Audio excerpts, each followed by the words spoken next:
सुनो मालती, तुम्हारी सैलरी आ गई है। अरे वाह मैडम जी, तो ठीक है, मेरे खाते में भेज दो। तुम्हें पता है ना तुम्हारी सैलरी कितनी है? हाँ मैडम जी, पता है ना, वो 10,000 रुपये सैलरी है, पर 2,000 रुपये वो बैंक वाले काटते हैं ना, क्या कहते हैं अंग्रेजी में? Transfer fees. हाँ, 2,000 रुपये उसके कट जाते हैं, तो 8,000 मिलते हैं। काफी समझदार हो गई हो तुम। अरे मैडम जी, 6 महीनों से यहाँ काम कर रही हूँ, तो इतना तो समझ में आ गया है। हाँ, तुम्हारा नंबर वही है ना लास्ट में 789?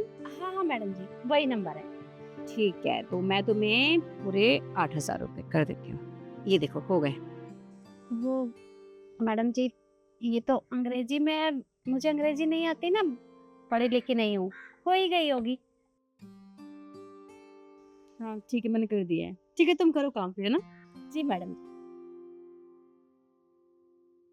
अरे वाह, ये तो बहुत अच्छा हुआ, सैलरी आ गई है। एक काम करूंगी, सबसे पहले बिटिया की फीस भरूंगी। हाँ।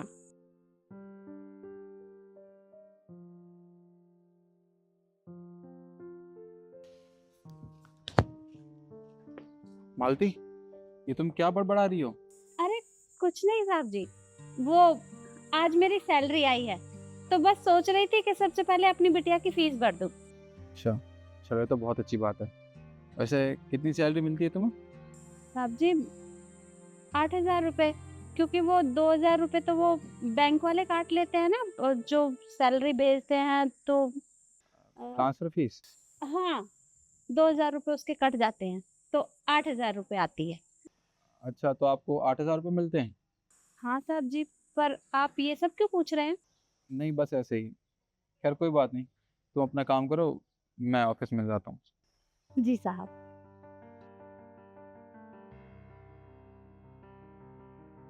शिखर, तुम्हारी सैलरी तुम्हारे अकाउंट में आ चुकी है ना?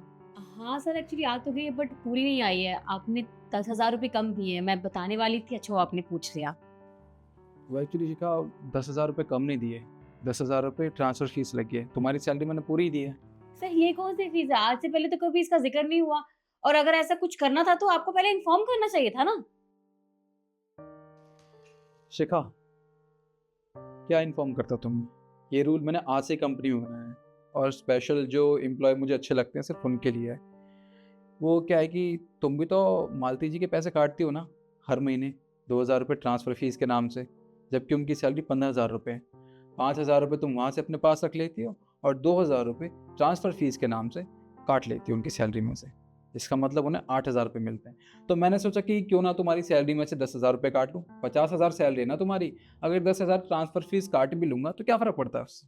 सर आपको किसने बताया ये सब? मुझे किसने बताया? क्या लगा था तुम्हें कि तुम उनके साथ ये सब करोगे और किसी को पता भी नहीं चलेगा? शिखा, कोई इंसान देखे ना देखे, भगवान सब कुछ देखते हैं, समझ गई तुम? आज जब तुम उनसे बात कर रही थी ना गेट पे, तब मैंने सब कुछ खुद सुन लिया था। तुम्हें शर्म नहीं आती? तुम उनके साथ ये सब कर रही हो, जबकि तुम्हें पता है उनकी सैलरी बहुत कम है। क्या काम करती है वो यहाँ पे? हाँ, ये सब पता होने के बावजूद भी तुम उनकी सैलरी में से पैसे काट रही हो। इतनी ज़्यादा सैलरी तुम्हें मिलती है, क्या वो भी कम पड़ गई है? ओके सर, ठीक है, मुझसे गलती हुई है, मैंने उसके पैसे काटे, मुझसे हुई है गलती, मैं एक्सेप्ट करती हूँ सर।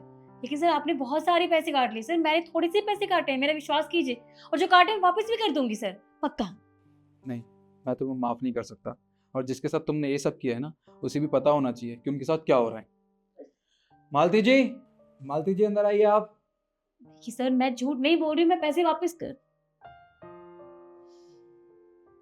जी साहब, आपने बुलाया मुझे? जी मालती जी, मैंने आपको बुलाया। आप कितने टाइम से काम कर रही हैं हमारी कंपनी में? सर यही कोई पिछले 6 महीने से काम कर रही हूँ। ठीक है, और आपकी सैलरी कितनी है? सर सैलरी तो 10,000 रुपये है, पर वो पैसे भेजने के वो पैसे कटते हैं ना, 2,000 रुपये उसमें कट जाते हैं, तो 8,000 रुपये सैलरी है। ठीक है, और जहाँ तक मुझे पता है आपकी सैलरी शिखा मैडम ही देती हैं। हाँ सर, शिखा मैडम जी देती हैं, पर क्यों, क्या हुआ? देखिए, शिखा आपके साथ फ्रॉड कर रही थी। आपकी सैलरी 10,000 नहीं बल्कि 15,000 है। और जो शिखा ने आपसे कहा है कि 2,000 रुपये ट्रांसफ़र फीस लगती है, वो फीस कभी नहीं लगती हमारी कंपनी में। इसने आपके साथ फ्रॉड किया है।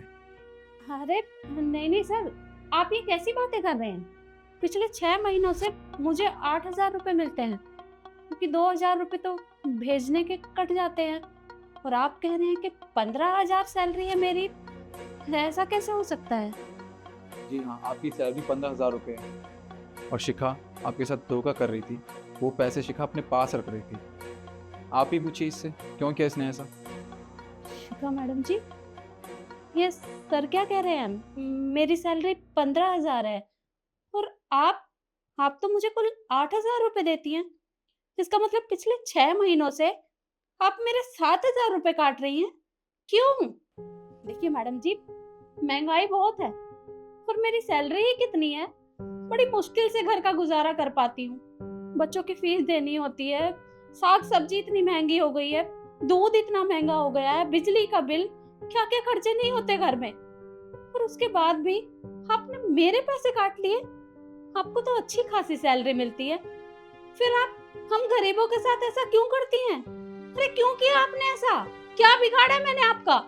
एक्चुअली मैंने गाड़ी ली थी तो ईएमआई भरने के लिए पैसे कम पड़ रहे थे, इसलिए मैंने वो सब किया, और तुम्हारे पैसे लौटा दूंगी। और देखिए सर, मैं मानती हूँ मुझसे गलती हुई है, पर सर आप प्लीज मुझे माफ कर दीजिए, आगे से कभी ऐसा नहीं होगा sir, please last chance sir, please. नहीं, मैं तुम्हें माफ़ नहीं कर सकता। आज तुमने इनके साथ ये सब किया है, कल को क्या पता किसी और के साथ भी करो। अब वो तो अच्छा है कि आज मैंने तुम्हें देख लिया इनसे बात करते हुए, वरना तो मुझे पता ही नहीं चलता। और तुम इनके साथ कब तक धोखा क्या, वरना तो मुझे पता ही नहीं चलता। और तुम पता नहीं कब तक इनके साथ ये सब करती रहती। देखो, अगर मैं चाहूँ तो पुलिस को बुला सकता हूँ, बट मैं ऐसा नहीं करना चाहता। तुम एक काम करो, अपना रेजिग्नेशन लेटर टाइप करके मुझे दो और इस कंपनी से बाहर जाओ। सर आप मुझे बाहर नहीं निकाल सकते, मैंने कहा ना मैं पैसे दे दूंगी आपको, आप मुझे ऐसे बाहर मत निकालिए सर, प्लीज। नहीं, तुम्हें पैसे वापस करने की कोई ज़रूरत नहीं है। वो पैसे तुम अपने पास रख सकती हो, क्योंकि तुम्हें भी तो उन पैसों की ज़रूरत होगी ना, जब तुम्हारे पास ये नौकरी नहीं होगी। तो तुम्हारा पीएफ ना इस कंपनी के पास है, तो उस पीएफ में से मैं इनको पैसे दे दूंगा, पर तुम यहाँ से अभी कभी निकलो।